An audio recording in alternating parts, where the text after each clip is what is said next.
My colleague here, we sit in Parliament and have long discussions about spirituality and non-political concepts.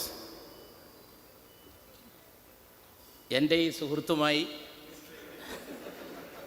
പലപ്പോഴും പാർലമെൻറ്റിൽ ഇരുന്ന് ഞാൻ സംസാരിക്കാറുണ്ട് രാഷ്ട്രീയേതരമായ വിഷയങ്ങളെക്കുറിച്ച്, മുഖ്യമായും ആധ്യാത്മികമായ കാര്യങ്ങളെക്കുറിച്ച്. But sometimes being my translator can be a very dangerous job. പക്ഷേ ഒരു പരിഭാഷകനായി അദ്ദേഹം വരുന്നത് ആപൽക്കരമാണെന്ന് എനിക്ക് തോന്നുന്നു. Like just now in Telangana, in one of the speeches, the translator got into a lot of trouble. തെലങ്കാനയിൽ ഉണ്ടായ അനുഭവം പോലെ I was saying something and then he was saying something else. ഞാൻ എന്തോ പ്രസംഗിച്ചുകൊണ്ടിരുന്നു, അദ്ദേഹം മറ്റൊന്ന് പറഞ്ഞുകൊണ്ടേയിരുന്നു. Then after some time I started counting my words, you know. He was speaking in Telugu, so I said, okay, I said 5 words and then I would say, okay, maybe what I'm saying in Hindi should take about 5 or 7 words in Telugu, and then he would speak 20, 25, 30 words. അവസാനം ഞാൻ വാക്കുകൾ എണ്ണിക്കണക്കാക്കാൻ തുടങ്ങി. ഞാൻ ഹിന്ദിയിലും അദ്ദേഹം തെലുഗുവിലും. 5 വാക്ക് ഞാൻ പറയുമ്പോൾ അദ്ദേഹം അതിലേറെ പറയുന്നതായിട്ട് കണ്ടു. എനിക്ക് തോന്നി ഹിന്ദിയിൽ 5 പക്ഷേ തെലുങ്കിൽ 7 മറ്റോ ആയിരിക്കുമെന്ന്. പക്ഷെ അതങ്ങനെ നീണ്ടു പോകുന്നത് കണ്ടപ്പോൾ ഞാൻ അതിശയിച്ചു പോയി. Then sometimes I would say something that is quite boring and the crowd would jump very excited. ഞാൻ ചിലപ്പോൾ വളരെ ഉദാസീനമായിട്ട് പറഞ്ഞ കാര്യങ്ങൾ അദ്ദേഹം വളരെ അത്യാവേശമുണ്ടാക്കി പറയുന്നതും ഞാൻ കണ്ടു. And then I would say something exciting and the crowd would keep quiet. ഞാൻ വളരെ ആവേശകരമായ കാര്യം പറഞ്ഞപ്പോൾ സദസ്സ് നിശബ്ദമായിരിക്കുന്നതും ഞാൻ കണ്ടു. And at the same time I cannot get angry, so I have to smile all the time. ഒന്നും മനസ്സിലാക്കാതെ ഞാൻ എല്ലാം പുഞ്ചിരിച്ച് നിരീക്ഷിച്ചുകൊണ്ടേയിരുന്നു.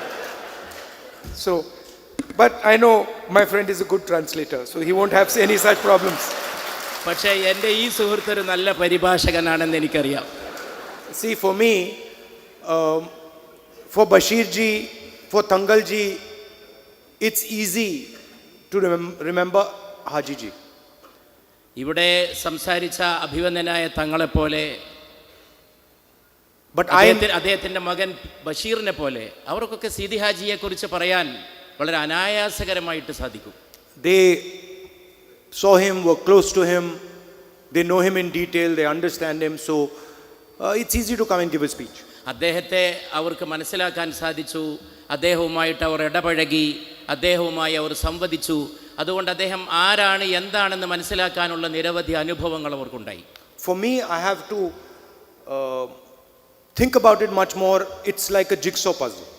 എനിക്ക് അദ്ദേഹത്തെക്കുറിച്ച് മനസ്സിലാക്കാൻ കുറേയേറെ ചിന്തിക്കേണ്ടിയിരിക്കുന്നു. Because I didn't have the opportunity to meet Haji ji. പക്ഷെ ഒരിക്കലും സീതി ഹാജിയെ കാണാൻ എനിക്ക് അവസരമുണ്ടായില്ല എന്നതുകൊണ്ടാണത്. So I have to listen to the speeches. I have to ask the people who worked with Haji ji to get a sense of what the person was like. എനിക്ക് സീതി ഹാജിയെ മനസ്സിലാക്കാൻ അദ്ദേഹത്തിൻ്റെ പ്രസംഗങ്ങൾ ശ്രദ്ധിക്കേണ്ടിയിരിക്കുന്നു. അദ്ദേഹവുമായിട്ട് ഇടപഴകിയ ആളുകളെ മനസ്സിലാക്കി അവരിൽ നിന്ന് അദ്ദേഹത്തെക്കുറിച്ചുള്ള അനുഭവജ്ഞാനങ്ങൾ കരഗതമാക്കേണ്ടിയിരിക്കുന്നു. So while they were speaking, I was thinking, trying to create a image of the person.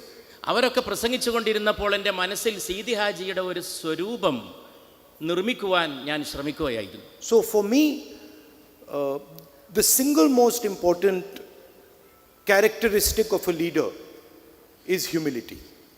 ഒരു നേതാവിൻ്റെ ഏറ്റവും വലിയ സവിശേഷതയായിട്ട് എനിക്ക് എക്കാലവും തോന്നിയിട്ടുള്ളത് വിനയമാണ്. I believe that if a leader is not humble, if a leader is not able to observe himself, then he cannot be a leader. ഒരാൾക്ക് വിനയാന്വിതനാകാൻ സാധിക്കുന്നില്ലെങ്കിൽ, തന്നെ സ്വയം നിരീക്ഷണ വിധേയനാക്കാനും സാധിക്കുന്നില്ലെങ്കിൽ അയാളൊരു നേതാവല്ല എന്നാണ് ഞാൻ വിശ്വസിക്കുന്നത്. So the first thing I realized while the speeches were going on was Haji ji was a gentleman who could stand in the assembly of Kerala and laugh at himself. Seethi ഹാജിയെ കുറിച്ച് ഞാൻ മനസ്സിലാക്കുന്ന ഏറ്റവും കൗതുകകരമായ സംഗതി ജനക്കൂട്ടത്തിൽ നിന്നുകൊണ്ട് തന്നെ സ്വയം പരിഹസിക്കാൻ വരെ സാധിക്കുന്ന നേതാവായിരുന്നു അദ്ദേഹം എന്നുള്ളതാണ്. That he did not take himself so seriously, that he had the ability to look at himself and laugh at himself. തന്നെ ഗൗരവമായിട്ടെടുക്കാത്ത ഒരു വ്യക്തി, തന്നെ തന്നെ സ്വയം നോക്കി തന്നെ തന്നെ കളിയാക്കാൻ സാധിക്കുന്ന ഒരു വ്യക്തി, അതായിരുന്നു Seethi Haji. So he had certainly the quality of humility. അദ്ദേഹത്തിന് സൗമ്യതയുടെ മഹാഗുണം വേണ്ടുവോളം ഉണ്ടായിരുന്നു. Now I meet many politicians all the time. ഞാൻ പലപ്പോഴും പല രാഷ്ട്രീയക്കാരെ സ്വാഭാവികമായും കണ്ടുമുട്ടുന്നു. And as you know, politicians are quite smart people. നിങ്ങൾക്കറിയാവുന്ന പോലെ രാഷ്ട്രീയക്കാർ വളരെ സമർത്ഥരാണ്. Today's politicians, they will only show you what they want to show you. ഇന്നത്തെ രാഷ്ട്രീയക്കാർ നിങ്ങളെ അവർ എന്താണോ കാണിക്കാൻ ആഗ്രഹിക്കുന്നത് അത് മാത്രമേ കാണിക്കുകയുള്ളൂ. So I've also had to navigate this. I meet many politicians. I have to make an assessment. What is he like? ഞാനും ഇങ്ങനെ ഈ കൂട്ടത്തിനിടയിൽ നിന്ന് രാഷ്ട്രീയക്കാരെ നിരീക്ഷിക്കണം, അവരെന്താണെന്ന് മനസ്സിലാക്കണം, അവർ പുറത്തേക്ക് കാണിക്കാൻ ശ്രമിക്കുന്നത് എന്താണെന്ന് പ്രത്യേകം വിലയിരുത്തുകയും ചെയ്യും. They'll come very simple clothes. ചിലപ്പോഴൊക്കെ അവർ വളരെ ലളിതമായ വസ്ത്രങ്ങൾ ധരിച്ചു വന്നേക്കും. Then no expensive watch. വളരെ വിലപിടിപ്പുള്ള വാച്ചൊന്നും കെട്ടിയെന്ന് വരില്ല. ഫटे हुए जूते. അതുപോലെ തന്നെ തൻ്റെ വസ്ത്രധാരണങ്ങളിൽ വളരെ ആർഭാടമൊന്നും കണ്ടെന്ന് വരില്ല. And then afterwards you go to his house and he's got a big BMW there. പക്ഷേ അവരുടെ വീട്ടിൽ പോയി നോക്കിയാൽ വളരെ വ്യത്യസ്തമായ ഒരു ചിത്രമാണ് കാണുക. വളരെ BMW പോലുള്ള വളരെ വലിയ ആർഭാടകരമായ ജീവിതമാണ് അവിടെ കാണാൻ സാധിക്കുക. First in the beginning I would look at the watch and no watch, then I'd say okay, he doesn't wear expensive watch, so I do this type of calculation. ആളെ കാണുമ്പോൾ എനിക്ക് തോന്നുന്നു ഒരു വാച്ച് പോലും കെട്ടാത്ത സാധു മനുഷ്യനെന്ന്. പക്ഷേ അങ്ങനെ ഒരു വ്യക്തിയെക്കുറിച്ച് വിശകലനം ചെയ്യാൻ സാധിക്കില്ലെന്ന് പിന്നീട് എനിക്ക് ബോധ്യപ്പെടും. But these guys, they're too smart, they know what you're looking for. അതുകൊണ്ട് അവർക്കറിയാം നിങ്ങൾ എന്താണ് അന്വേഷിക്കുന്നതെന്ന്. അവർ അത്രയും സമർത്ഥരാണ്. So I had to come out with some new technology where I can judge the person, the politician or the person quickly and accurately. അതുകൊണ്ട് എന്താണ് രാഷ്ട്രീയക്കാരൻ, അയാളുടെ കൃത്യത എന്താണെന്ന് മനസ്സിലാക്കാൻ വല്ല പുതിയ സാങ്കേതിക വിദ്യയും കണ്ടുപിടിക്കേണ്ട അവസ്ഥയിലാണ് ഞാൻ ഇന്നുള്ളത്. So it took me 20 years, but it took me 18 years, but after 18 years I found out the bulletproof way of finding this out. ഒരു 10-20 കൊല്ലം കൊണ്ട്, കൃത്യമായി പറഞ്ഞാൽ ഒരു 10-18 വർഷം കൊണ്ടാണ് എനിക്ക് സൂക്ഷ്മമായി ഇത് മനസ്സിലാക്കാനുള്ള ഒരു സുരക്ഷിതമായ മാർഗം അവലംബിക്കാൻ സാധിച്ചത്. Where it is impossible for the person to hide the truth. അതായത് ഒരു വ്യക്തിക്കും സത്യം ഒളിപ്പിച്ചു വെക്കാൻ കഴിയാത്ത വിധമുള്ള ഒരു സുരക്ഷാക്രമം. So what I do is when somebody comes, I'll say hello, how are you, and meet them, and they'll do their whole thing. അതുകൊണ്ട് ഒരാളെ കണ്ടുമുട്ടുമ്പോൾ ഞാൻ സ്വാഭാവികമായിട്ട് കുശലാന്വേഷണം നടത്തും, എങ്ങനെയാണ്, സുഖമാണോ എന്നൊക്കെ ചോദിക്കും. And then after that I'll say, can you do me a favor, can you send me your children? പിന്നെ ഞാൻ ചോദിക്കും, നിങ്ങൾ എനിക്കൊരു ഉപകാരം ചെയ്യുമോ, നിങ്ങളുടെ കുട്ടികളെ എൻ്റെ അടുത്തേക്ക് പറഞ്ഞേക്കുമോ? I want to meet your children. നിങ്ങളുടെ കുട്ടികളെ കാണാൻ ഞാൻ ആഗ്രഹിക്കുന്നുവെന്ന് അവരോട് ഞാൻ പറയും. And I found that with the children the truth cannot be hidden. കുട്ടികളുടെ കാര്യത്തിൽ സത്യം ഒളിപ്പിച്ചു വെക്കാൻ കഴിയില്ലെന്ന്. So the father can show not wear a watch, but the child will come with the watch. പിതാവിന് ഒരു പക്ഷേ വാച്ച് കെട്ടാതെ അഭിനയിക്കാൻ സാധിച്ചേക്കും, പക്ഷേ കുട്ടികളുടെ കാര്യത്തിൽ അങ്ങനെ ഒളിപ്പിച്ചു വെക്കാൻ കഴിയില്ല എന്നുള്ളതാണ് യാഥാർത്ഥ്യം. It's impossible because the child comes and say, what are you studying? And the father is saying, I'm not interested in money, and the son is studying MBA. കുട്ടിയോട് ചോദിച്ചാൽ എവിടെയാണ് പഠിക്കുന്നതെന്ന് ചോദിച്ചാൽ പിതാവിനൊരു പക്ഷേ പണമില്ലെന്ന് പറഞ്ഞ് ഒഴിഞ്ഞു മാറാൻ സാധിച്ചേക്കാം, പക്ഷേ മകൻ MBAക്കായിരിക്കാം പഠിക്കുന്നത് എന്ന സത്യം വെളിവാവുക തന്നെ ചെയ്യും. So the best way to find out about a father or a mother is to look at the child. അതുകൊണ്ട് മാതാവിനെയും പിതാവിനെയും മനസ്സിലാക്കാനുള്ള ഏറ്റവും നല്ല വഴി സന്താനങ്ങളിലേക്ക് നോക്കുക എന്നുള്ളതാണ്. Right? So the first time I met Bashir ji,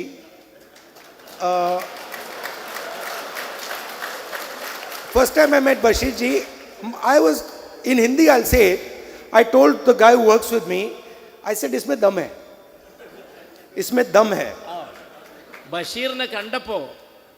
ബഷീർജിയെ കണ്ടപ്പോൾ എനിക്ക് തോന്നി ഇദ്ദേഹത്തിൻ്റെ അകത്ത് മരുന്നുണ്ട് എന്ന്. Because you meet many politicians, so I said, this fellow, he's a dynamic guy, strong guy. ഈ മനുഷ്യൻ വളരെ പ്രത്യുൽപ്പന്നമതിയാണ്, വളരെ ചലനാത്മകമായ വ്യക്തിത്വമുള്ള ആളാണ് എന്നും എനിക്ക് മനസ്സിലായി. Then after that, I think it was the assembly election where we did the road show. Assembly election. In the assembly election, we went on the road show. On the road show. നിയമസഭാ തെരഞ്ഞെടുപ്പിനിടയിൽ ഞങ്ങൾ road shock പോയി. Then I told the same guy who used to work in my office that, this guy is quite close to the people. അപ്പോൾ എൻ്റെ കൂടെ ഉണ്ടായിരുന്ന ആരോടോ ഞാൻ പറഞ്ഞു ഈ മനുഷ്യനെ ശ്രദ്ധിക്കണമെന്ന്.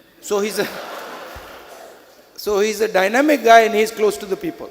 അദ്ദേഹം ജനങ്ങളുമായി വളരെ അടുപ്പത്തിലാണ്, വളരെ വളരെ ചലനാത്മകമായിട്ട് വർത്തിക്കുന്ന വ്യക്തിയാണ് എന്നും ഞാൻ പറഞ്ഞു. Then I said, I also suspect he's got a little bit of a bad temper sometimes. അതുകൊണ്ട് വേറെ വല്ല ഏർപ്പാടുമുണ്ടോ എന്ന് സംശയിക്കുന്ന അവസ്ഥയിലും ഞാൻ എത്തി. But why am I telling you this story? Because he's the imprint of his father. എന്തുകൊണ്ടാണ് ഞാൻ ഇങ്ങനെ പറയാനുണ്ടായ കാരണമെന്നാൽ അദ്ദേഹം പൂർണ്ണമായ അർത്ഥത്തിൽ തൻ്റെ പിതാവിൻ്റെ പ്രതിച്ഛായയാണ്. So if I want to understand his father, who I did not have the opportunity to meet, the best way to do it is to look at him. അതുകൊണ്ട് അദ്ദേഹത്തിൻ്റെ പിതാവിനെ കാണാൻ എനിക്ക് കഴിഞ്ഞില്ലെങ്കിലും പിതാവിനെ കാണാൻ അദ്ദേഹത്തിലേക്ക് നോക്കിയാൽ മതി എന്നാണ് ഞാൻ മനസ്സിലാക്കുന്നത്. And nothing can be hidden. ഒന്നും ഒളിപ്പിച്ചു വെക്കാൻ അദ്ദേഹത്തിന് കഴിയില്ല. So it's an honor for me to come and release the book. Unfortunately, I can't read it because it's not in English or in Hindi. ഇവിടെ വന്ന് ഈ പുസ്തകം പ്രകാശനം ചെയ്യാൻ സാധിച്ചതൊരു ബഹുമതിയായിട്ട് ഞാൻ കാണുന്നു. നിർഭാഗ്യവശാൽ അത് ഇംഗ്ലീഷിലും ഹിന്ദിയിലും അല്ലാത്തത് കൊണ്ട് എനിക്കത് വായിക്കാൻ സാധിക്കില്ല. But I would like to thank Haji ji for the work he did.